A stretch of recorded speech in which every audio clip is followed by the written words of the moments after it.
Hello and welcome to our channel.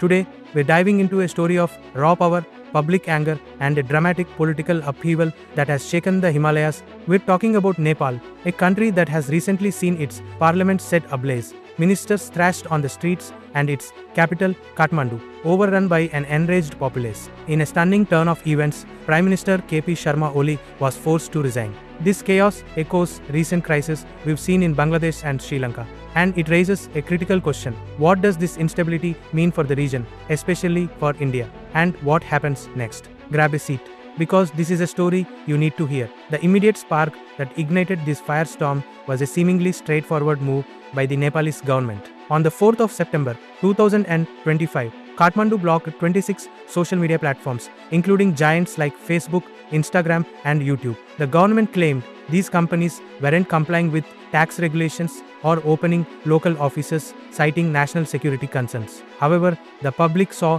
through this. Many believed the real motive was to silence dissent and suppress critical voices that were constantly exposing government corruption and the lavish lifestyles of political elites and their children, often referred to as Nepo babies. This ban wasn't just about limiting freedom of speech. It also delivered a severe blow to Nepal's already struggling economy, impacting small businesses reliant on social media for tourism and trade, and hindering communication for those receiving vital remittances from abroad. But the social media ban was just the tip of the iceberg.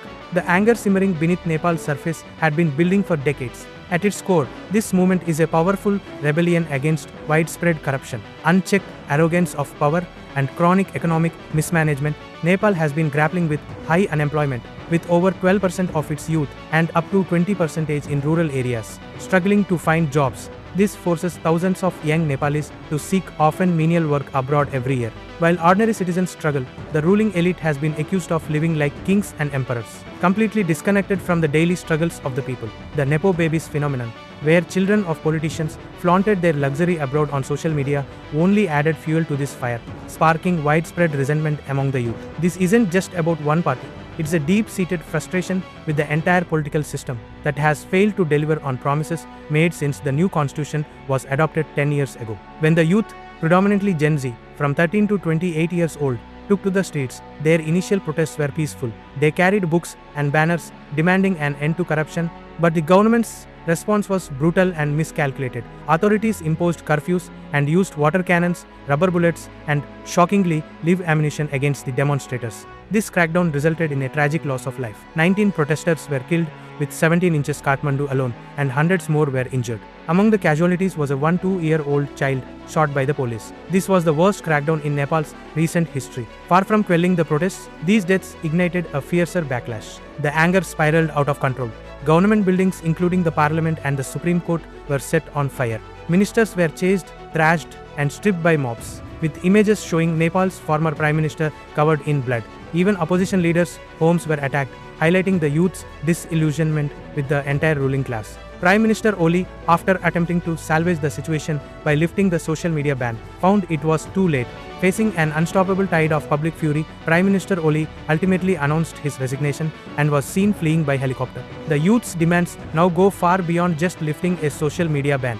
They want a clean, transparent, and accountable government, an end to the pervasive corruption, and a complete overhaul of the political system dominated by a revolving door of the same old elites. For India, this regional instability poses significant challenges, from potential border issues and an influx of refugees to heightened security concerns. India, as a close friend and neighbor, has called for restraint and peaceful dialogue, offering its assistance and its own experience as a mature democracy as a guiding example.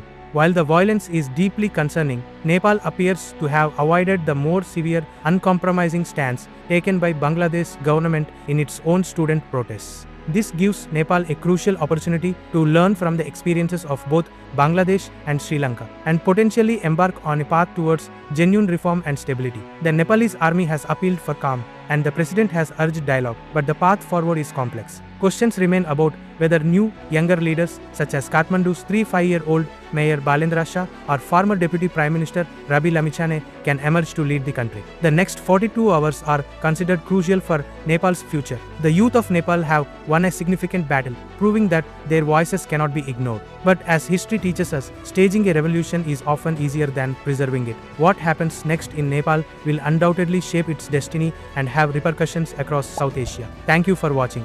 Don't forget to like, share and subscribe for more in-depth analysis of global events. We'll keep tracking this story as it unfolds.